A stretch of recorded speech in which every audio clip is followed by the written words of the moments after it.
जुलाई 2023 को एक व्यक्ति की शादी होती है। उसकी खुद की उम्र 52 साल और उसकी दुल्हन की उम्र थी 16 साल। जब सुहागरात मनाने के लिए चलता है तो सीधा जाता है उस कमरे में जहां पर उसकी दुल्हन उसका इंतज़ार कर रही थी। वहां जाने के बाद सबसे पहले दुल्हन के सामने एक कट्टा रखा जाता है, हथियार रखा जाता है, ये दिखाने के लिए कि अगर तुमने शोर मचाने की कोशिश की तो गोली मार दी जाएगी। दुल्हन जब ये बात सुनती है तो समझ नहीं पा रही थी कि आखिरकार ऐसा क्यों हो रहा है। जाहिर सी बात थी, दुल्हन 16 की, दूल्हा 52 साल का। पहली रात गुजर जाती है। अब हर रात जब भी उसके साथ वो उसका दूल्हा आता था, सीधा जो तमंचा कट्टा होता था उसके सामने रख दिया जाता था। लगातार ऐसे ही वक्त बीत रहा था। एक दिन उस दुल्हन को मौका मिलता है और दुल्हन यहाँ से भाग जाती है। भाग के सबसे पहले पहुँचती है अपनी बहन के पास और बहन से जाकर पूरी कहानी बयां करती है। कहती है कि मैं उस घर में बिल्कुल भी नहीं रहना चाहती। मेरे साथ रोज़ शारीरिक संबंध बनाए जाते हैं, सामने कट्टा रख दिया जाता है, कहा जाता है कि शोर मचाए तो गोली मार दी जाएगी। वो लड़की डरी हुई थी, सहमी हुई थी। अपनी बहन को लेकर सीधा थाने पहुंचती है और थाने जाने के बाद पूरा वाक़या बताती है। थाने में भी उसकी कोई सुनवाई नहीं होती। लड़की DIG तक पहुँचती है, वहाँ तक भी उसकी सुनवाई नहीं होती है।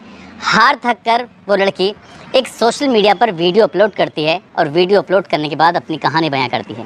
कहती है कि साल 2007 में वो पैदा हुई थी। हाल ही में उसने 10वीं की परीक्षा पास की है। उसकी माँ दिसंबर 2022 में ख़त्म हो गई थी और पिता ने दूसरी शादी कर ली। जब की थी तो पहले से ही पिता कर्जे में इतना दबा हुआ था, बहुत ज़्यादा समझ नहीं पा रहा था कि कर्जा कैसे उतारे। तभी उसका एक बिहार के भागलपुर का रहने वाला एक बूढ़ा आदमी उसके घर पहुंचता है, उसके पिता के यहाँ। ये लड़की रहने वाली झारखंड के गोड्डा की, और वहाँ जाने के बाद उससे कहता है कि मैं तुम्हारी बेटी से शादी करना चाहता हूँ। जब शादी की बात आती है तभी आता है कि उसके ऊपर कर्जा है। सौतेली माँ कहती है कर्जा पटा दो और लड़की को यहाँ से ले जाओ।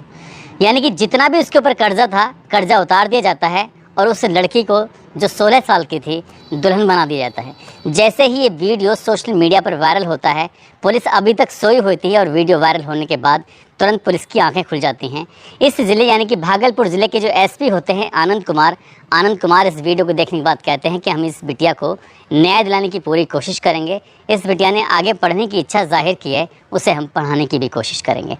इस लड़की की तो ज़िंदगी बच जाती है, लेकिन आज की जो कहानी मैं आपको सुनाने जा रहा हूँ, इस कहानी को सुनने के बाद आपको भी तरस आएगा। सोचेंगे कि इस दुनिया में कैसी कैसी प्रवृत्ति के लोग रहते हैं।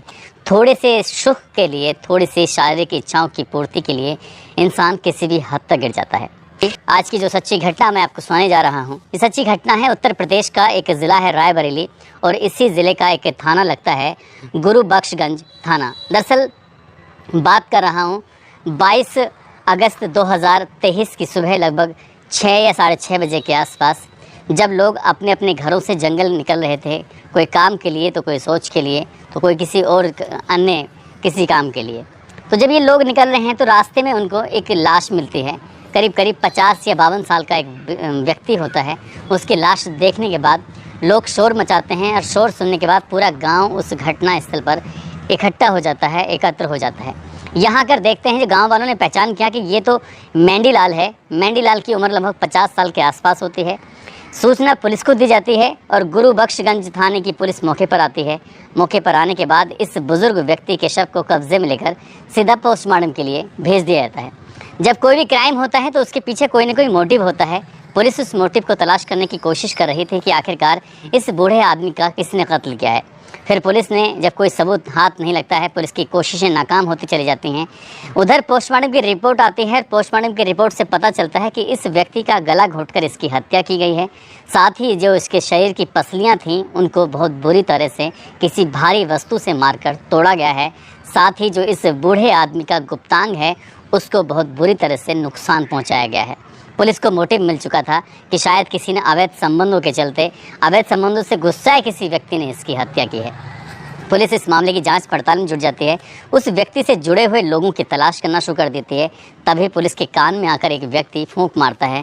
कहता है कि साहब, मेरा नाम नहीं आना चाहिए, आप चाहो तो अपने स्तर से इस पॉइंट पर आप जांच करके देखिए, हो सकता है कि आपको कुछ इसमें सफलता मिल जाए। अब पुलिस इस मामले की जांच करने शुरू करती है। दरअसल दया शंकर नाम का एक व्यक्ति होता है जो कि ठीक इसका पड़ोसी होता है। उसकी बीवी है गीता, जिसकी उम्र लगभग 45 साल के आसपास है। अब पुलिस सीधा गीता के पास जाती है, गीता से बातचीत करती है और कहती है कि गीता ये बताइए कि इस हत्याकांड में तुम्हारी कितनी भूमिका है। गीता कहती है कि साहब ऐसी कैसी बात कर रहे हैं, मेरा क्या मतलब इस हत्याकांड से। तभी वो कहते हैं कि हमारे पास पर्याप्त सबूत है, बस हम ये जानना चाहते हैं कि तुम्हारा इसमें कितना रोल है। जब गीता ने शुरुआत में इधर उधर की बातें करनी शुरू की, लेकिन पुलिस ने जब उससे अपने तरीके से पूछताछ की तो उसने चौंकाने वाला खुलासा कर दिया। दरअसल दोनों के घर आसपास ही होते हैं, इस दयाशंकर की बीवी यानी कि गीता का और जो मेंढीलाल है उसका। मेंढीलाल जब इस घर के बराबर से गुजरता है तो वो उसकी हमेशा गीता की खूबसूरती की तारीफ़ किया करता था। दो साल पुरानी बात है, जब गीता की वो तारीफ़ करता था, धीरे धीरे करके उनकी आपस में नज़दीकियाँ बढ़ने लगती हैं, वो एक दूसरे को चाहने लगते हैं। और जब उस गीता के घर पर कोई नहीं होता था तब मेंढीलाल इसके घर पे आ जाया करता था। घर पर आने के बाद ये दोनों स्वेच्छा से एक दूसरे के साथ शारीरिक संबंध बनाते थे और इन दोनों के बीच का जो रिश्ता था बहुत ही ठीक ठाक चल रहा था। कोई दिक्कत नहीं थी, कोई परेशानी नहीं थी। गांव के बहुत ही कम लोग इस बारे में जानते थे कि इन दोनों के बीच में शारीरिक संबंध बने हुए हैं। सब कुछ इनकी ज़िंदगी के हिसाब से ठीक चल रहा था। लेकिन एक दिन मेंढीलाल ने अपनी इच्छा जाहिर की। जो उसने इच्छा जाहिर की तो वो बहुत ही भयानक थी, ख़तरनाक थी। दरअसल वो गीता की एक बेटी होती है रोशनी, जिसकी उम्र लगभग 19 साल के आसपास होती है। वो गीता से कहता है कि गीता, जैसे मैं तुम्हें प्यार करता हूँ, तुम्हारी बेटी रोशनी से भी मुझे उतना ही प्यार हो गया है। गीता ने जब ये बात सुनी, उसने कहा कि वो तुम्हारी बेटी की उम्र की है, तुम्हें उससे ऐसी बात करनी नहीं चाहिए, उसकी तरफ देखना नहीं चाहिए। जिस पुरजोर तरीके से विरोध होना चाहिए था, गीता ने उस पुरजोर तरीके से विरोध नहीं किया और मेंढीलाल की थोड़ी हिम्मत बढ़ जाती है। अब मेंढीलाल इस लड़की यानी कि उस रोशनी को देखकर जब भी वो घर में अकेली होती थी तभी उससे वो छींटाकसी करता था, उस पर कमेंट करता था।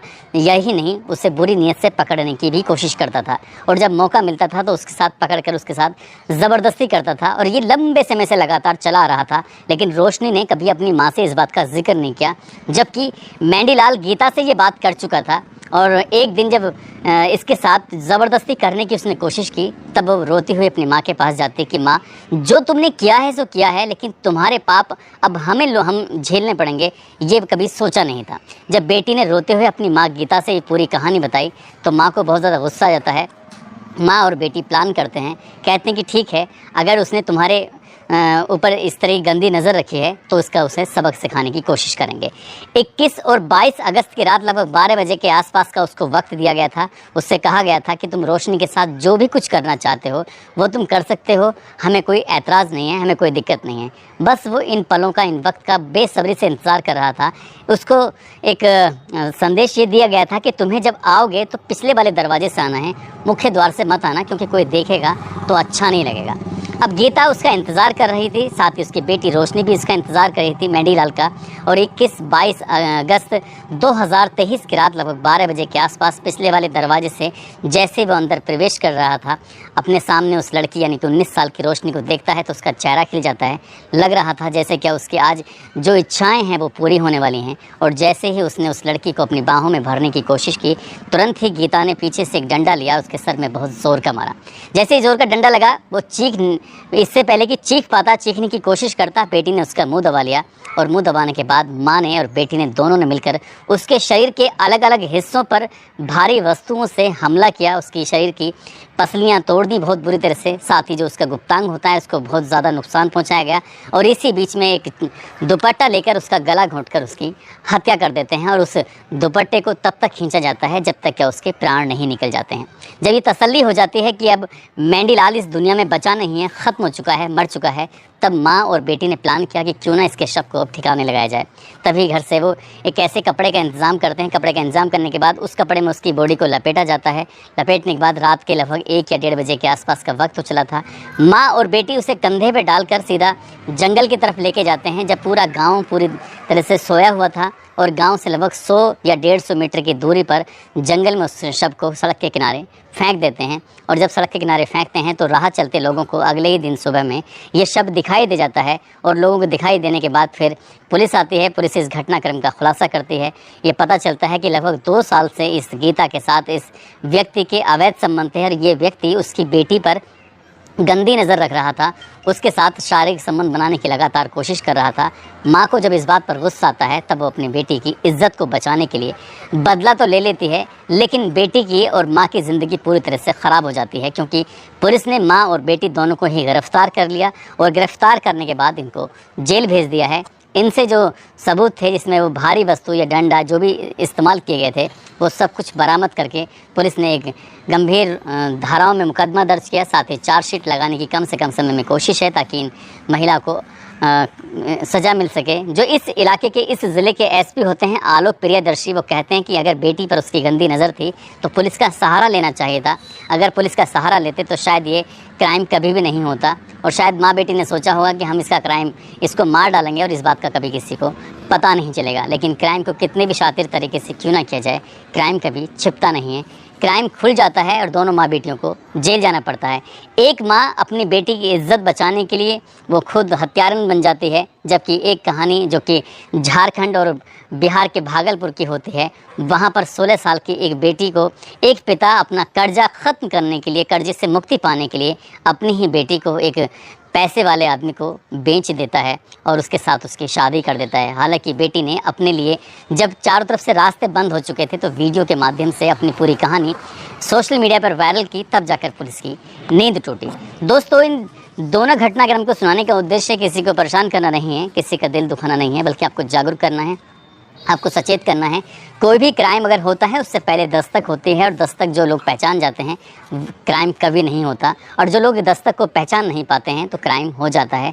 इन घटनाओं में भी ठीक ऐसा ही हुआ है, इसलिए आपको हर वक्त सतर्क होना पड़ेगा, सजग होना पड़ेगा, ताकि आप किसी भी क्राइम से बच सकें। आप सब लोग अपना ख्याल रखें, सुरक्षित रहें। जय हिंद, जय भारत।